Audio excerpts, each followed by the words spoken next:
Hello, everybody. Welcome to another edition of Big Kris Live. However, we are on recording right now, but this will be published shortly after my chat with Kim Mitchell, who you can see behind me, although he doesn't really need an introduction. Yes, he is a very well-known figure in the Canadian music scene. First, though, I'm excited to announce we do have a donor and a sponsor to the podcast.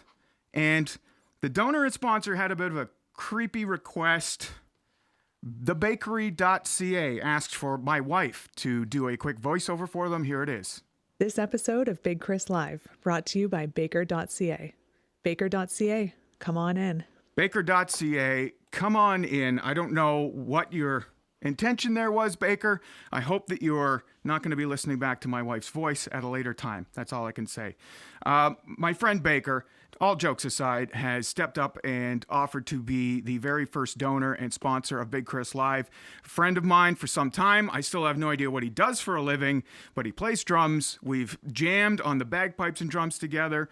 He has an online radio show, The Bakery, which involves his entire family, who all live under the Baker moniker. Baker Boy, Baby Jazz, Mrs. Bake, Bagel and Cheese. He's put together some comedy bits, and he has a background in education and in producing. And I don't know, I'm going to have him on an upcoming episode. I said, hey, man, you don't need to plug your website by paying me. I said, you could come and be a guest, and I'm going to get him to be a guest in the future. But thank you for your sponsorship, Baker. And he was very excited. He wanted me to pass on, hi, Kim Mitchell, Rock God, and Mr. Canadian Summer, he called you. And I have introduced you a couple of times on stage during some of those awesome, memorable summer concerts that I can look back on. And the biggest crowd response I ever got to introducing you, Kim, was when I screamed out, Kim Friggin Mitchell! Oh, yeah. I don't know if you had Friggin in there. It makes it, makes it better, man. But thanks for being on the podcast. Thanks for being with me. We had a few technical boo-bahs ahead of time, very patient, and as always, very gracious. So thanks for being with us, man. Oh, thanks for having me, Kris. I love your home studio as well. Is that Zappa up there I see? Yeah, it's Frank Zappa, and it says something. Just a minute. Sure.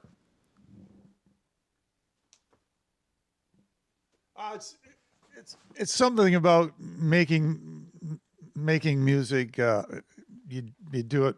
You find it from nowhere. It doesn't cost you anything, but you sell it for something. I don't. Right.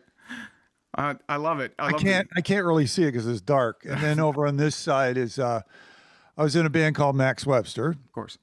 The keyboard player, Terry Watkinson, was the keyboard player, and he did a lot of our record covers. He did the first Blockheads album, and this was a series he did called Bar Babies. Awesome. And it's just a bunch of drunken babies at a bar. So nice. I really liked it, and the time I was in a relationship, and my girlfriend bought it for me. So awesome. Kim, obviously you've got a new record out. That's what's brought us here. I'll just put the album artwork up on the screen here. The Big Fantasize. And I think, this pandemic, this hell of a year of 2020 that we've had has actually, I think, activated a lot of creative people. Now, I know that this record isn't a fully brand new record that you've written during the pandemic, but I'm sure it gave you the time to compile it and get it ready for release. Well, yeah, actually, their album was completely finished before COVID hit. Mm-hmm. We had finished the record, Greg Wells and myself and a bunch of other musicians, and then we did 3 weeks of gigs. Actually, I was right before COVID hit. I was on the road, did some theaters, and didn't make the last gig. So I got basically all of them in, except for the last one, which was Kingston, which hopefully one day we'll make up. But this was all done over the course. These songs were written over the course of 13 years, 10 to 13 years. So some of it's more recent, and some of it's just older stuff, and some of it was incomplete songs. The song Wishes, the first single we had out, was a incomplete song till about a few months before we finished the record. So right. Just kind of a little journey along the way. I wasn't really planning on doing a record, Kris, until Greg Wells visited my my house here. He's from he's actually from Peterborough, but he lives in Los Angeles now and makes records with all kinds of famous people. He's big stuff down there, man. He's big stuff. So he dropped in on his way back to Los Angeles, and I gave him the USB key of shame and said, here's some demos, man. And that's kind of it. And he got back to me and said, wow, I just love what you're doing here. This is a side I think your audience really needs to hear. Please come to Los Angeles and let's record. So who would be so kind of crazy to do an album this day and age? Well, you know, when my friends would say that, it's like, you're spending money on a record? I'm like, it's like, yeah, well, you spend tens of thousands of dollars on golf and golf memberships. Yeah, everybody has their thing. This is my golf game. So, you know, back off, dude. Well, you know, and that's the sad thing sometimes. And I'm sure you're familiar. I think this is somewhat what you're referencing to is, you know, I was at a Black Sabbath concert, I think in 2013, and they had just released a new album. And there was, you know, Ozzy gets on stage, all right, we'll do some new music for you. And like a quarter of the crowd's like, we're going out for a smoke. And I was like, you know what? That's a shame because those new songs rocked. That album they made with Rick Rubin was awesome. And I don't think some of these established artists like yourself or anyone of that caliber, you know, they still have great music to put out there. I'm glad you have. I have a explanation for that, and I think we're all guilty of that. I am as well. I'll go see a band and I light up when I hear this stuff. See, this is the thing is when they're playing stuff that the audience knows, the audience is connecting that to their life that they've lived in the past. So those songs mean something to them, whereas the new stuff there isn't any emotional connection yet. Yeah, there'll be a few that'll stick around and go, yeah, that's all right. I'm really been in my career. I've been very careful about playing new songs and how much. And I'll do two tops. Like I'll probably just do one. And you know, there might be a special gig where I'll do something more intimate and say I'm going to do 4 or 5 tunes, or I'm going to do a side of something, but that's what it's about. It's about the connection that the audience has with the music. So I've seen it, and writing a set list is a scientific experiment. It's like, where are we? Who are these people? Did they know Max Webster? Did they not know Max Webster? What albums do they know? So you kind of gear a set list towards that because I'm about customer service and rock and roll. Right. You mentioned Black Sabbath too. Sure. I remember they recorded in Toronto one year, and we're just Max Webster. We're doing some overdubs in the small studio, and I think it was Tony Iommi came over and said, "Hey, you guys want to come over and hear a track we just cut?" Nice. We're like, "Huh? What?" And there we were, listening to a track that they just finished. I can't remember the song, but literally 10 minutes before. You know, we're like the first bunch listening to the playback, cranked. It was like so loud. I remember going, holy smokes, they listen this loud all the time. Well, and before too, like that's not a symptom, but that's an example of before, not even before COVID. I think before a lot of new school recording techniques where you'd have bands in the same studio or bands in the same building all hanging out together and popping into each other's studios, and collaborations that just came out of nowhere in a lot of cases. Think about so many songs, you know, that came about as a result of that. Yeah, well, let's be clear. They didn't ask me to play. So yeah, there's a pretty good guitar player in the band already. Yeah, for sure. Although I wouldn't mind seeing a Kim Mitchell Black Sabbath collab. I mean, that would have been fun. Yeah, that would have been fun. And then we played with them at Hammersmith Odeon. We played with them at Leeds. Yeah. Over across the pond, and that was one of the scariest gigs we ever did. I remember playing with Black Sabbath, and they're like, you're standing backstage, the doors are about to open in this hall that looks kind of like an underground parking lot. It was in Leeds, and all of a sudden the doors open and there's just a rush of people running to the stage because general admission. Right. And being a frostbitten Canadian, I'd never seen an audience so scary in my life. You know, tattoos and leather and hair, and they're just like, bah! I go back in the dressing room and I almost started to cry. I'm like, dude, we're going to get eaten alive out there. They don't want to know about Max Webster at all. But we ended up going over great, actually. Oh, that's good. And yeah, you're mentioning Max Webster, and you recently, previous to this album, if I'm not mistaken, you had a Max Webster re-release. A box set, box set, yeah. And you also were talking about how there's been, people have those connections to those songs, those life experience that they have. I mean, between Max Webster and then of course Kim Mitchell as a solo act, you've covered a lot of ground and a lot of memories for a lot of different people, multiple generations. That must feel great. I mean, that's amazing. It does feel great, and it's always humbling to have a person come up and tell me a little story about that. Yeah. A drummer pointed out to me once, he goes, do you know that everybody who comes up to you and says hello, they have a story about Max Webster and Kim Mitchell? Wow. I'm like, I said, that means so much to me. It means more than, any gold or platinum album hanging on the wall or Juno Award, not to say that those things don't mean anything to me, or even the Canadian Songwriting Hall of Fame, but it's when just someone takes the time to come up and go, hey man, when you played blah, blah, blah back at this year, my friends and I, we were at a cottage and we were, and they were, a couple of them were Americans and they went home and they bought your records, and just the little stories like that just are so beautiful to hear. And that has made it all kind of beautiful, for me. And in the spirit of nostalgia too, I'll just put up on the screen here a Kimbo logo. That is a record which, well, first of all, you still, I think you're wearing the same shades as you have on that album cover right here. Maybe. No, those shades were long gone. These are prescription now.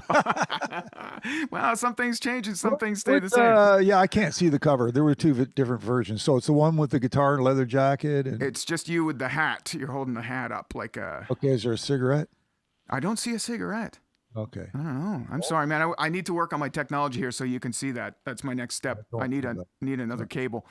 But anyways, back to that album. I don't think there is a Canadian that doesn't have that on vinyl, even if it's in a milk crate in their basement. There's that, and then Hot Shots by Trooper, and there's a few other like must-haves. Maybe the Tragically Hip's first record that I think everybody must have somewhere in their house. That's amazing to think about that. I've been a lucky guy. I got to rock out on my guitar and write some songs, and people came. Yeah.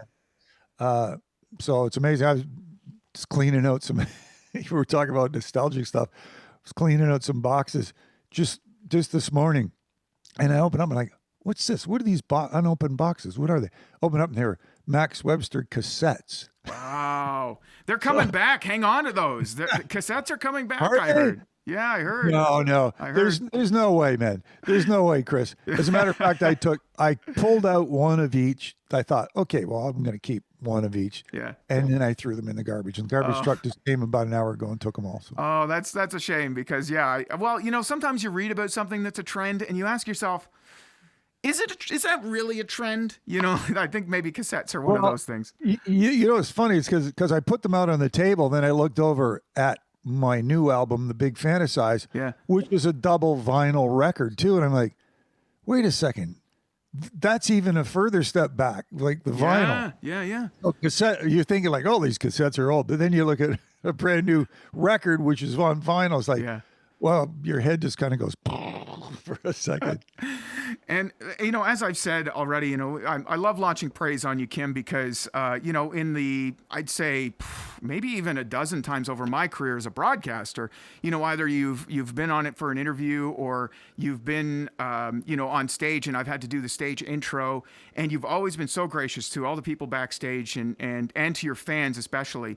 But sometimes, and there was one time, I believe it was in 2002, and this isn't on you. You kept your cool, which I was so impressed about. But there was a guy in the front row for the entire stretch of your show who had his shirt off on a hockey stick, a white T-shirt, and he was just waving it, going, yeah! And he was just wasted.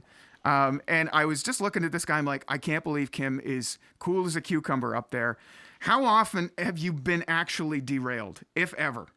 Hey, man, that was one of my friends. You brought him. He was a plant, of course.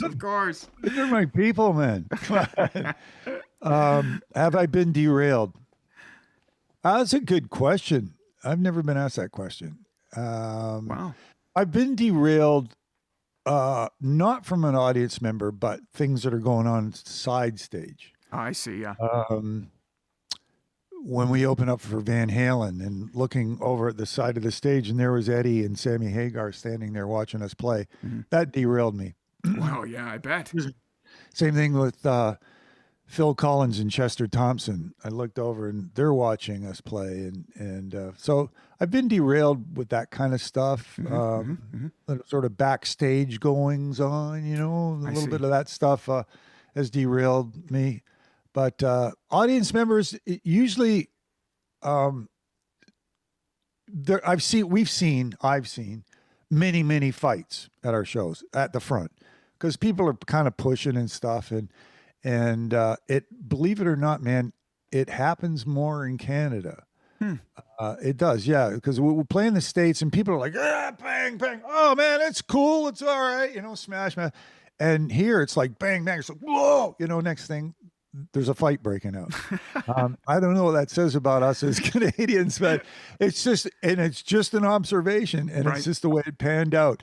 But that stuff that stuff doesn't bother me, except when the innocent bystanders, like I see. Yeah. some girl who's up at the thing, she's been there, and people enjoying the show, and then this sort of stuff breaks out. So it's a little. I try just not to look, because usually security's are pretty quick. Yeah, I was going to say, like, that's the other thing, too, is anytime I've ever seen any kind of shenanigans, it's always been taken care of pretty quickly. And To the last part of that, there have been people jump up on stage. And my policy with that's always been, if it's somebody just coming up or a couple people coming up and they're just kind of dancing around a little bit, just everybody be cool. Just let it kind of happen. You don't need to rush out and knock them, the daylights out of them and run them off stage.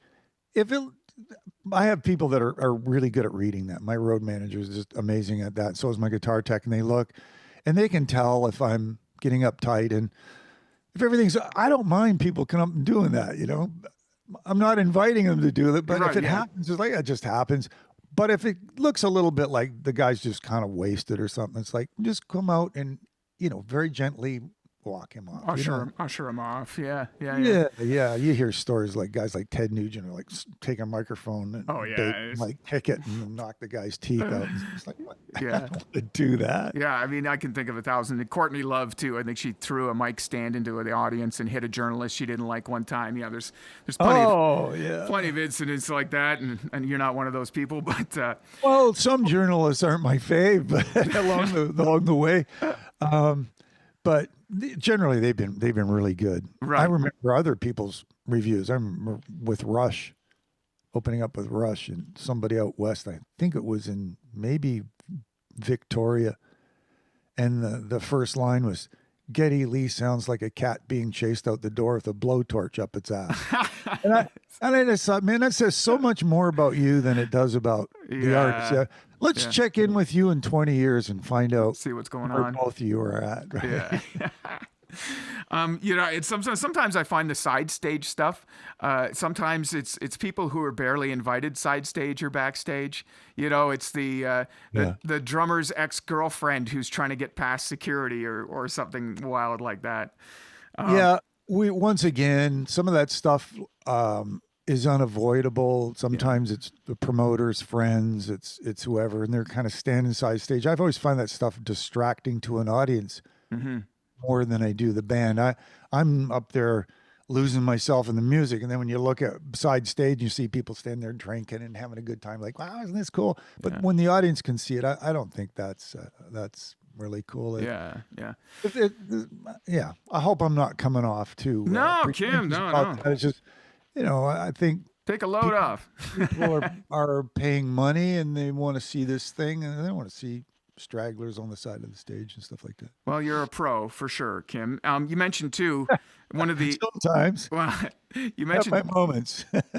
one of the stories you were telling, Eddie Van Halen and Sammy Hagar throwing you off side stage, that's been a big loss in the year 2020. I know there's been a lot of other chaos and a lot of other things going on in this world, but the loss of Eddie Van Halen, one of the greatest, if not the greatest, guitar player.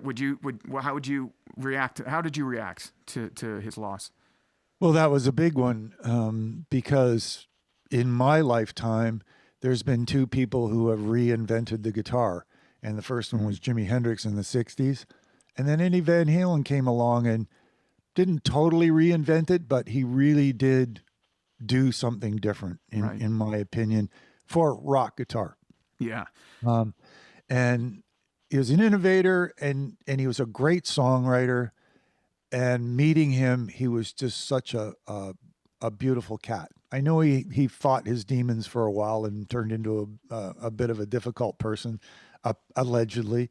But when I met him, he was just lovely. He was great, gracious with his time, came in the dressing room and chatted for about 20 minutes. And nice. He didn't have to do that. Yeah. We just had finished a set opening up, and he walked in and we chatted. And well, the one thing you can say too, he was a great dad, and the Wolfgang, he released that song just last week with home footage of their home videos. I mean, yeah, he was a great dad. I mean, and that says a lot about someone. I think sometimes they may struggle with their demons, but if they pull it together and are able to be a good father, that's not a bad thing. I don't. Yeah, think. yeah, exactly. It's sort of the dudes that are the deadbeat dads and the guys that take off and stuff. Yeah. That's bad. For sure. That's more damaging to the child than anything else. Yeah, 1,000%. Kim, when lockdown or when this thing is past, just whenever that is, I picture you as the kind of guy who's just going to go right back to touring. You're going to get right back out there for the fans. Am I wrong? Well, I think the whole world will.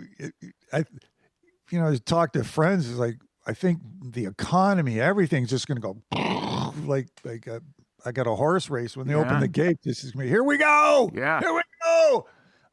I'd love to hit a rock and roll stage. And this has recently worn me down. Yeah. Emotionally, physically. And I'm not alone here. I mean, I am right now, but I'm not alone in the way I'm thinking.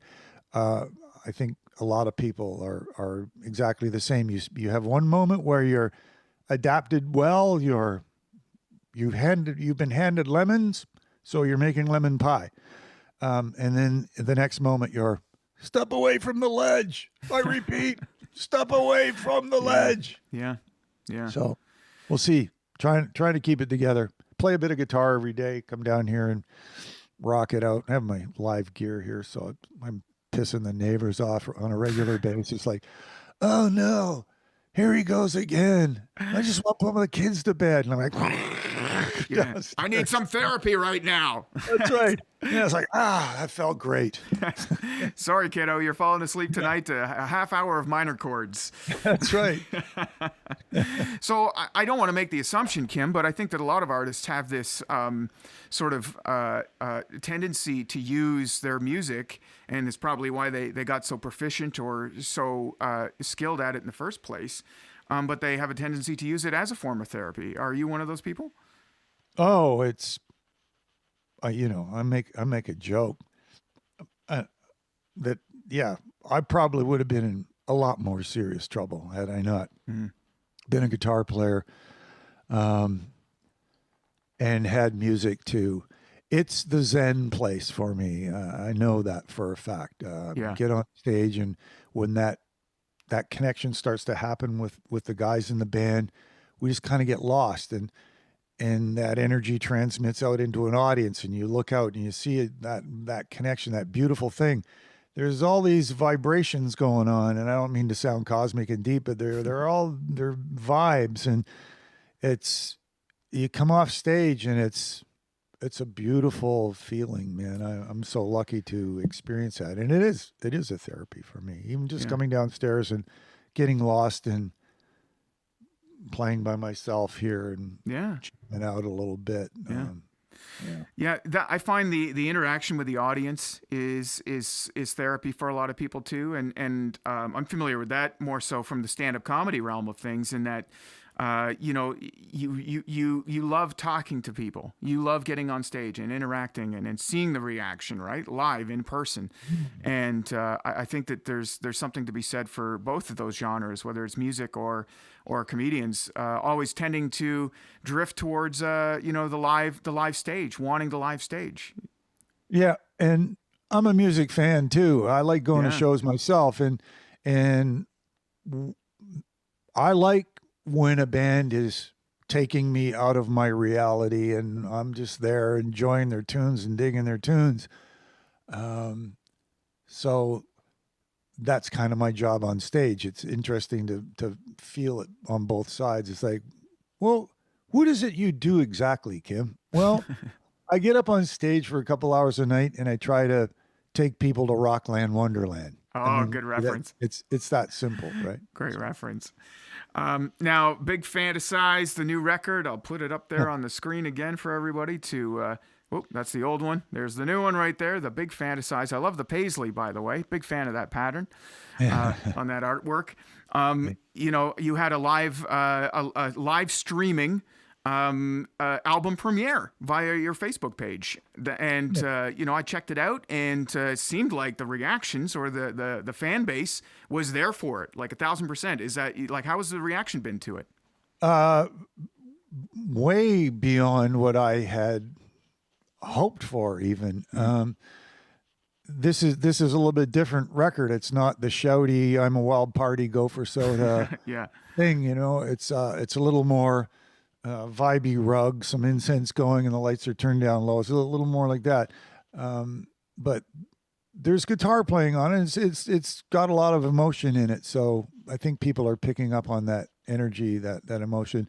I'm proud of the record done with Greg Wells, who I say is big stuff down in Los Angeles. But it's funny because I'm like, you want to do a record with me? Really? He was in my band at 17. Yeah. He's like, I'm like, you're like Mr. Big Shot down there. And he goes, no. He goes, man, let me be the insecure Canadian here. Like, he goes, I love your stuff. I'm a huge fan. Let's do this record. So it was nice. So I'm proud of it. And people, my website, kimmitchell.ca, you can go there and find anything, how to listen to it, how to buy it. Pick it up on vinyl, but not on cassette. We bypassed cassette this time, but we do have CD. That's good. So right. CD, cassette, and digital format. Listen, I bought a pretty new car last year, just slightly used, and it still had a CD player in it. I'm like, nah, people still listen to CDs, and I brought CDs into the car. They're in there. I can still listen to CDs in my car. Yeah, CDs when they came out sounded great, and they still sound great. Yeah. The digital world, I found, grew into sounding great. At first it didn't. I thought MP3s, it was kind of like digital Satan to me. Yeah. In the beginning, I didn't like the sound of them at all, but they've really, the bit rate or whatever they've done, they sound fantastic now. So, yeah. But some people just like to go back to old school vinyl. It's something to hold on to. And so it's available it's a double vinyl thing, because I have some live tracks on the second, some live classic tracks on the second disc. Well, we talk so much about your live show. Of course, people who haven't experienced it can experience it on vinyl, which has got that sound. There's still a sound of vinyl, and that's why I think that people still listen to records over cassettes if they're looking for a vintage format, or for a classic type format. Yeah. Yeah, it has a different sound. It's got surface noise. So it goes in between songs. Yes, it does. Yeah. It's kind of cool. Kim, I really appreciate having you on the podcast, and it's been an absolute pleasure. And again, you can get the Big Fantasize everywhere you get music, and especially via Kim's website, kimmitchell.com. And don't forget .ca, bud. Oh, .ca. I'm sorry, Kim. Canadians. It's okay. Bud, you got to throw bud in there as well. kimmitchell.ca. And also, you can find this podcast in audio form. That's in the Apple Podcasts or on Spotify. It'll be available after the fact on YouTube. And just today, it got rubber stamped on Twitter, part of the Dean Blundell Podcast Network as well. Kim, thanks again, my friend. Cool, man. All right.